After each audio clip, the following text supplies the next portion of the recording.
نحمده ونصلي على رسوله الكريم اما بعد فاعوذ بالله من الشيطان الرجيم بسم الله الرحمن الرحيم لقد كان لكم في رسول الله أسوة حسنة لمن كان يرجو الله واليوم الآخر وذكر الله كثيرا صدق الله العظيم وعن عبد الله قال كان رسول الله صلى الله عليه وسلم يصوم في غرة كل شهر 3 أيام وقلما كان يفطر يوم الجمعہ۔ معزز سامعین، حضور صلی اللہ علیہ وسلم کی سیرت کے متعلق گفتگو چل رہی تھی، تو آج ہم حضور صلی اللہ علیہ وسلم کی سیرت کے 4 پہلوؤں پر مختصر گفتگو کریں گے کہ حضور صلی اللہ علیہ وسلم نفلی روزے کب اور کیسے رکھا کرتے تھے، حضور صلی اللہ علیہ وسلم قرآن کی تلاوت کیسے کیا کرتے تھے، حضور صلی اللہ علیہ وسلم امت کی فکر میں یا اللہ سے ملنے کے شوق میں کس قدر آنسو بہایا کرتے تھے، اور حضور صلی اللہ علیہ وسلم کا بستر مبارک کیسا تھا۔ چنانچہ حضرت عبداللہ بن مسعود رضی اللہ تعالی عنہ فرماتے ہیں کہ حضور صلی اللہ علیہ وسلم ہر مہینے کے شروع میں 3 روزے رکھا کرتے تھے، نفلی روزے، اور بہت کم ایسا ہوتا تھا کہ حضور صلی اللہ علیہ وسلم جمعے کے دن کا روزہ چھوڑتے ہوں۔ جمعے کا دن بھی حضور صلی اللہ علیہ وسلم نفلی روزہ رکھا کرتے تھے۔ حضور صلی اللہ علیہ وسلم سے ہر مہینے میں 3 روزے رکھنا منقول ہیں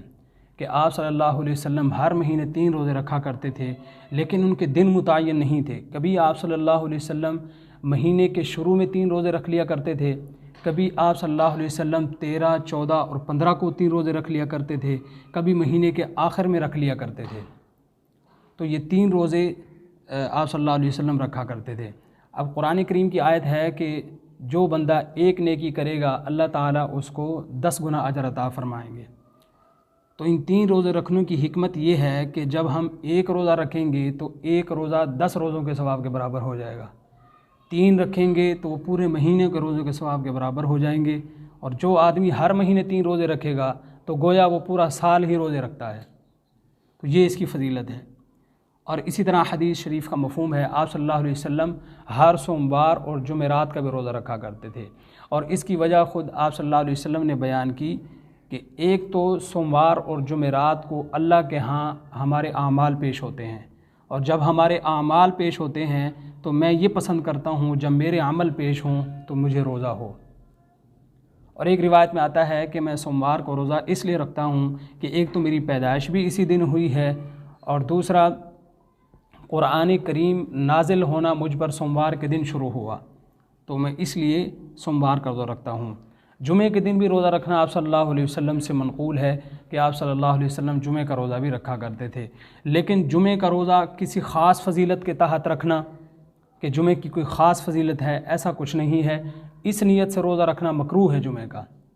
چنانچہ اگر کوئی شخص اس نیت سے روزہ رکھتا ہے تو اس روزے کے اندر کراہت ہے، اور ایک روایت کے اندر آتا ہے آپ صلی اللہ علیہ وسلم نے فرمایا کہ تم جمعے کا دن روزہ رکھو تو اس سے پہلے ایک دن کا روزہ رکھ لیا کرو، یا اس کے بعد بھی ایک دن کا روزہ رکھ لیا کرو، یعنی صرف جمعے کا روزہ نہ رکھو۔ یہ اسی آدمی کے لیے ہے جو اس کی کوئی خاص فضیلت سمجھتا ہے کہ جمعے کے دن کوئی خاص فضیلت ہے۔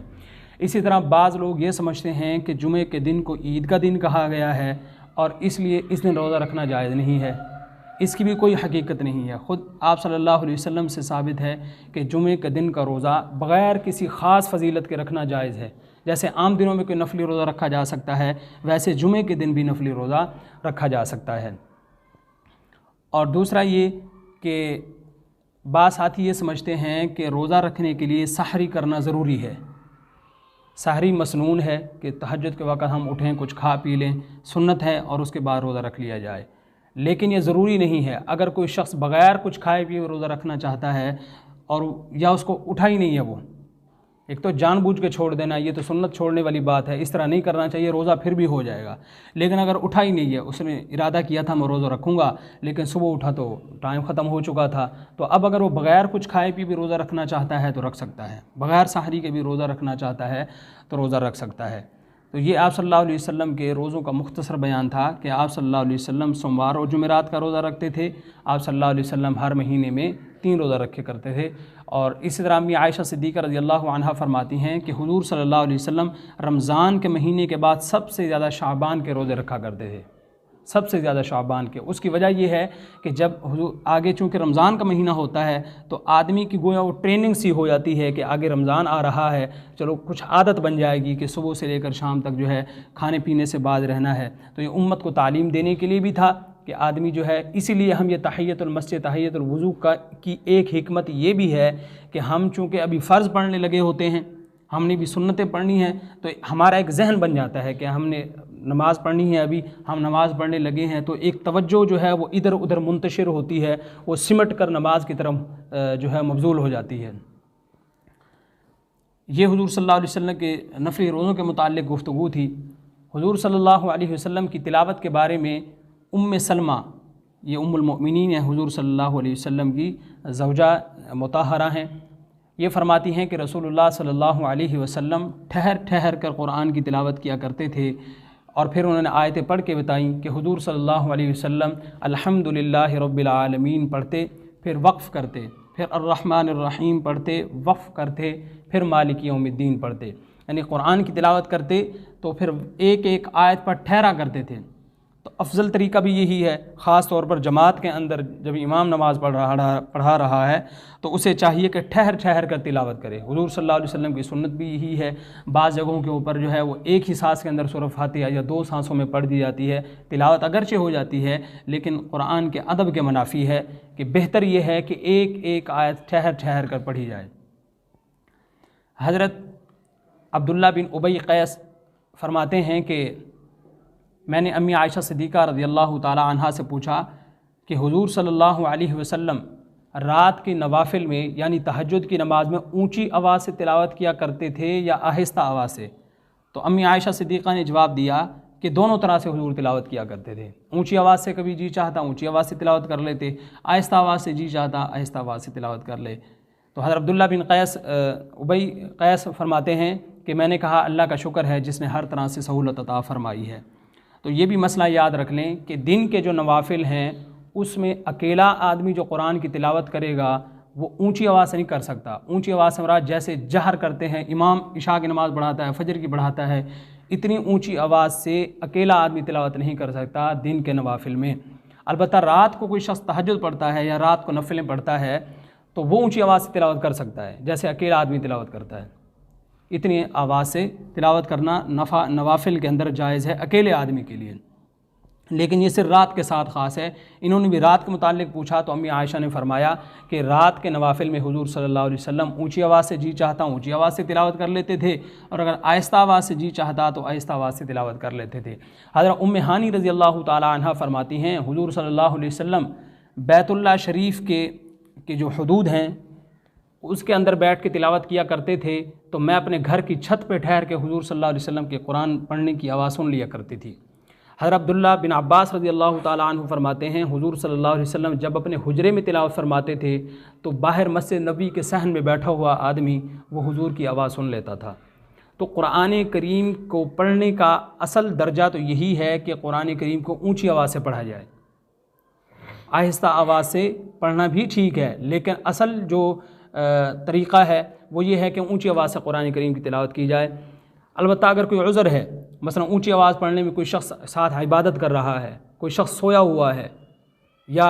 کوئی اور عمل میں مصروف ہے، بہت سارے لوگ بیٹھے ہیں جن کو تکلیف ہو سکتی ہے، تو پھر قرآن کریم آہستہ آواز میں پڑھنا چاہیے۔ لیکن قرآن کریم پڑھتے ہوئے زبان کا ہلانا ضروری ہے، زبان سے پڑھنا ضروری ہے۔ بعض ساتھی قرآن پڑھتے ہیں کھول کے بیٹھتے ہیں، تصور کر رہے ہوتے ہیں، یعنی چپ کر کے بیٹھے ہوئے ہیں، منہ بھی بند ہے اور وہ آیت بس دیکھتے جا رہے ہیں اور دل میں تصور کرتے جا رہے ہیں۔ یہ تلاوت کا تصور تو ہوگا، تلاوت نہ ہوگی قرآن کی،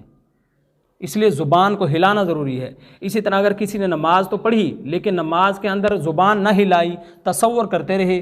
تو اس طرح نماز بھی نہیں ہوگی، کیونکہ نماز کے اندر قرآن کی تلاوت فرض ہے، تھوڑی ہو یا زیادہ ہو۔ سورہ فاتحہ کے بعد مختصر تلاوت 3 آیتیں چھوٹی یا بڑی کوئی ایک آیت اتنا پڑھنا، یہ مطلق قراءت فرض ہے۔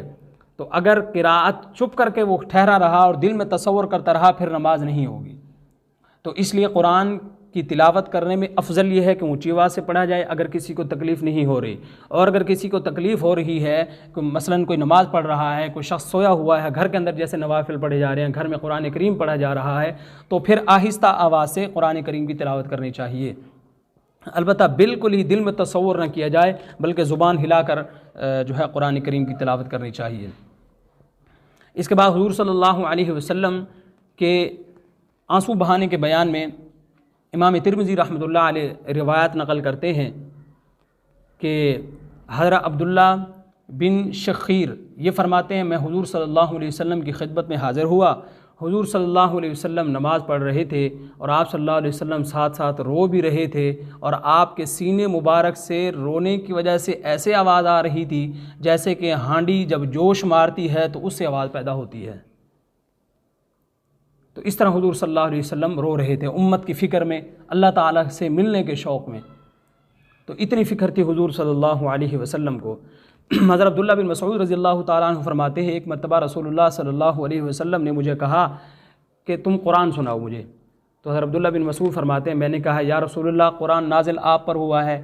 تو میں آپ کو قرآن کیسے سناؤں؟ تو حضور نے فرمایا کہ میرا جی چاہتا ہے میں کسی اور سے بھی قرآن سنوں۔ تو حضرت عبداللہ بن مسعود رضی اللہ تعالیٰ عنہ فرماتے ہیں کہ حضور کے کہنے پر میں نے سورۃ النساء شروع کی، چنانچہ جب میں اس آیت پر پہنچا وجئنا بک علی ہؤلاء شہیدا، اور میں نے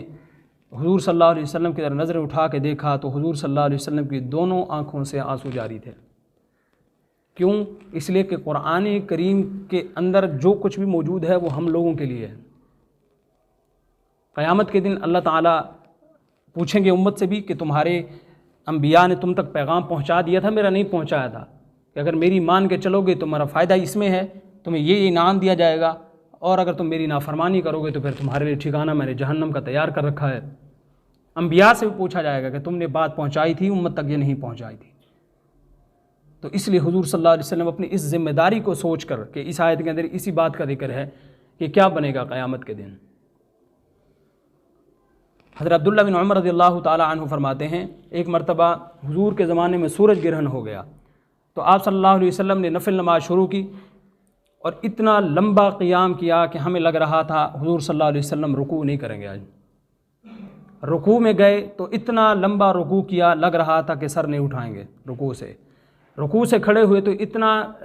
اتنی دیر تک کھڑے رہے، لگ رہا تھا کہ اب سجدہ نہیں کریں گے۔ پہلے سجدے میں گئے تو اتنی دیر سجدہ کیا، لگ رہا تھا کہ اب سجدے سے اٹھیں گے نہیں۔ پھر سجدے کے درمیان بیٹھے، دو سجدوں کے درمیان تو اتنی دیر بیٹھے رہے، لگ رہا تھا دوسرا سجدہ نہیں کریں گے۔ پھر دوسرا سجدہ بھی اتنا ہی لمبا گیا، اور حضور صلی اللہ علیہ وسلم سجدے کے اندر ہی رو رہے تھے اور اللہ کو کہہ رہے تھے، یا اللہ آپ نے مجھ سے وعدہ کیا ہے کہ میں آپ کی امت پر عذاب نہیں بھیجوں گا جب تک آپ اس امت میں موجود ہیں یا استغفار کرنے والے لوگ موجود ہیں۔ چنانچہ آپ صلی اللہ علیہ وسلم نے اپنی نماز مکمل کی، جیسے ہی نماز مکمل کی سورج بھی نکل آیا، اس کے بعد آپ صلی اللہ علیہ وسلم نے لوگوں کو جمع کیا، اللہ تعالیٰ کی حمد و ثنا کی اور لوگوں کو بتایا کہ سورج کا گرہن ہونا یا چاند کا گرہن ہونا یہ اللہ کی نشانیوں میں سے دو نشانیاں ہیں۔ تو جس وقت سورج گرہن ہو یا چاند گرہن ہو تو اللہ کی طرف رجوع کر لیا کرو۔ اور اس زمانے میں حضور صلی اللہ علیہ وسلم کے بیٹے کا انتقال ہوا تھا تو لوگوں نے کہنا یہ شروع کر دیا کہ سورج یا چاند اس وقت گرہن ہوتے ہیں جب کوئی خوشی کا موقع ہو یا غمی کا موقع ہو۔ تو حضور صلی اللہ علیہ وسلم نے پھر یہ بھی فرمایا کہ سورج کا گرہن ہونا یا چاند کا گرہن ہونا کسی خوشی یا غمی کی وجہ سے نہیں ہوتا، بلکہ یہ اللہ کی نشانیاں ہیں، اللہ تعالیٰ کی طرف سے یہ ہوتا ہے۔ بہرحال کسی کی خوشی یا غمی کے موقع پر ایسا نہیں ہوتا۔ اور حضور صلی اللہ علیہ وسلم کے بستر کے بارے میں امی عائشہ صدیقہ رضی اللہ تعالی عنہا فرماتی ہیں کہ حضور صلی اللہ علیہ وسلم کا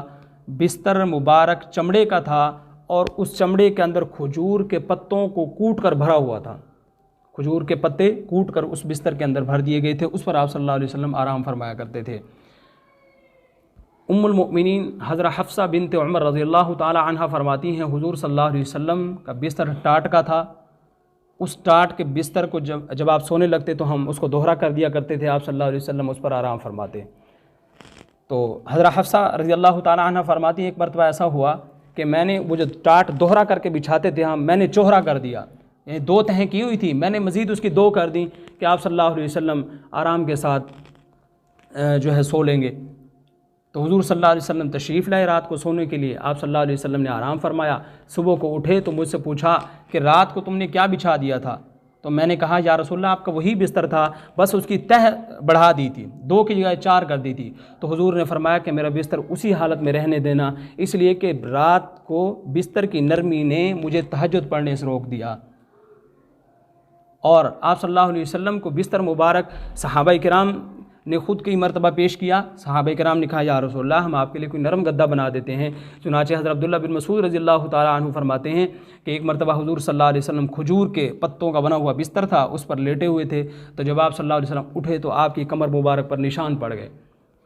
تو میں نے کہا یا رسول اللہ کیوں نہ ہم آپ کے لیے نرم گدا بنا دیں؟ تو حضور نے فرمایا کہ میری اور دنیا کی مثال تو ایسے ہے جیسے کوئی مسافر کہیں جا رہا ہو تو کسی درخت کے نیچے تھوڑی سی دیر بیٹھ جائے اور پھر چلا جائے. ہم نے دنیا میں ساری زندگی تھوڑا رہنا ہے جو ہم یہاں نرم گدوں کو تلاش کریں. تو محدثین نے لکھا ہے کہ آج ہم اپنے ایمان کو دیکھیں. ہم کہتے ہیں نماز کے لیے ہماری آنکھ نہیں کھلتی، ہم کہتے ہیں ہمارا نماز کے لیے جانے کو جی نہیں چاہتا، اس لیے کہ دنیا کی آسائشیں ہم نے اتنی اکٹھی کر لی ہیں کہ ہمارا بستر اتنا نرم کر لیا اٹھنے کو جی نہیں چاہتا.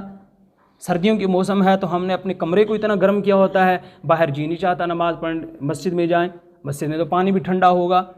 رمضان عموماً گرمیوں میں رہا اب تک، تو جن ساتھیوں کے پاس جو ہے وہ ٹھنڈا کا انتظام ہوتا ہے، بعض لوگ ایسے بھی ہوتے جو مسجد میں نماز پڑھنے نہیں آتے، وہ کہتے ہیں ہم نے گھر میں اے سی لگوایا ہوا ہے، ہم ساری نمازیں اپنی وہیں پڑھ لیتے ہیں. تو اس لیے ہم نے اپنی زندگی کے اندر آسائشیں اتنی اکٹھی کر لی ہیں، اب نہ ان آسائشوں کو چھوڑنے کو جی چاہتا ہے، اور گویا ہم اس قدر ان چیزوں کو اکٹھا کر کے اس میں دل لگائے ہوئے جیسے ہم نے مرنا ہی نہیں ہے.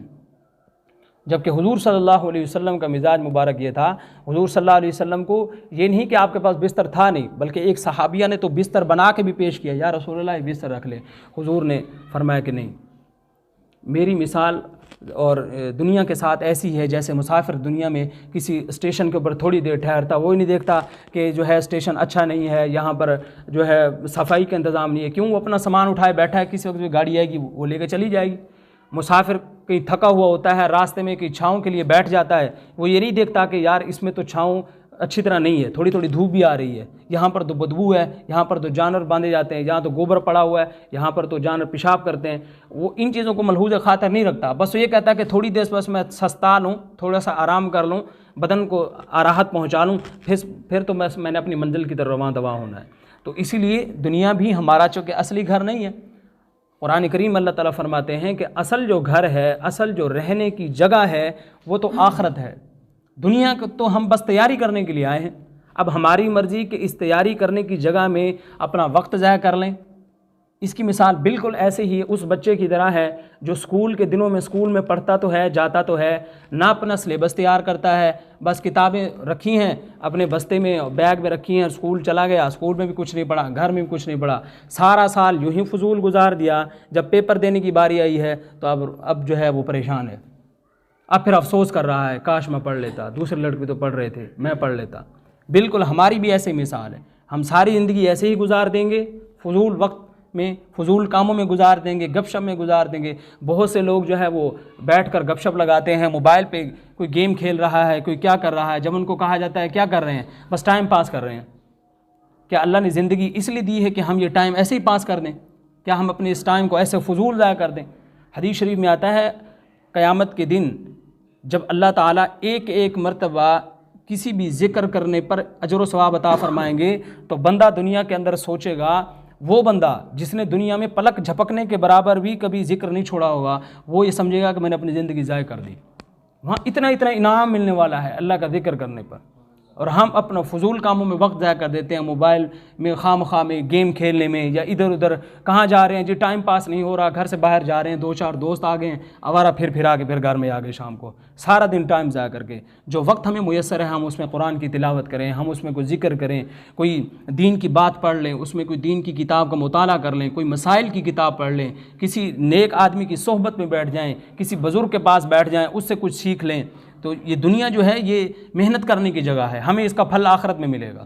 ایسے جیسے دنیا میں کوئی بندہ کوئی سارا دن کوئی کام نہ کرے، گھر میں فارغ پڑا رہے اور پھر یہ کہے کہ میرے ہاتھ کچھ آ جائے گا، جیسے یہ بے وقوف آدمی ہے ایسے وہ بھی بے وقوف ہے جو دنیا میں آخرت کے لیے تیاری تو کچھ نہ کرے اور پھر یہ کہے کہ کوئی مسئلہ نہیں ہے، دیکھ لیں گے پھر جب مریں گے